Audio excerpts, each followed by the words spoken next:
ത്രിയേക ദൈവത്തിന് മഹത്വം ഉണ്ടായിരിക്കട്ടെ. ക്രിസ്മസ് സ്വപ്നങ്ങൾക്കും ദർശനങ്ങൾക്കും ചിറകു വെച്ച സുന്ദരമായ നിമിഷം.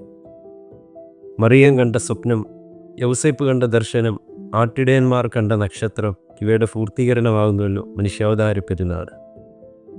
മനുഷ്യനെ ദൈവീകനാക്കുവാൻ ദൈവം മനുഷ്യനായി തീർന്ന സുന്ദരമായ നിമിഷം.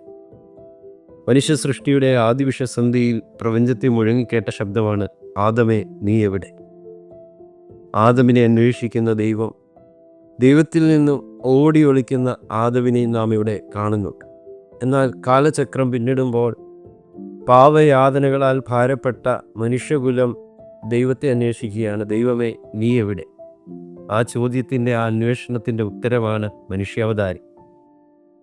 അന്ധകാരത്തിലിരുന്ന ജനം വലിയൊരു വെളിച്ചം കണ്ടു എന്ന ആ യെശയ്യാ പ്രവാചകൻ്റെ പ്രവചന പൂർത്തീകരണം കൂടിയാകുന്നുവല്ലോ മനുഷ്യാവതാരം. ആ വെളിച്ചം നമ്മിലേക്ക് സന്നിവേശിപ്പിക്കപ്പെടുവാൻ, നമ്മുടെ ഉള്ളിൽ ജനിക്കുവാൻ, ഇടം നൽകുവാൻ ഒക്കെ ക്രിസ്മസിൻ്റെ ദിവസങ്ങൾ നമ്മെ ബലപ്പെടുത്തട്ടെ എന്ന് പ്രാർത്ഥിക്കുന്നു.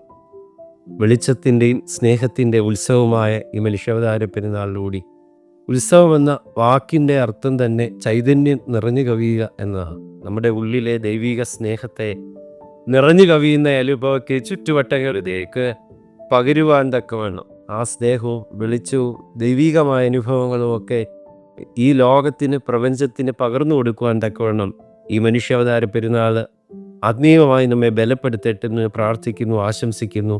ഏവർക്കും ജന്മപ്പെരുന്നാളിൻ്റെ പുതുവത്സരത്തിൻ്റെതുമായ എല്ലാ ആശംസകളും പ്രാർത്ഥനകളും നേരുന്നു. ദൈവം നമ്മെ അനുഗ്രഹിക്കട്ടെ.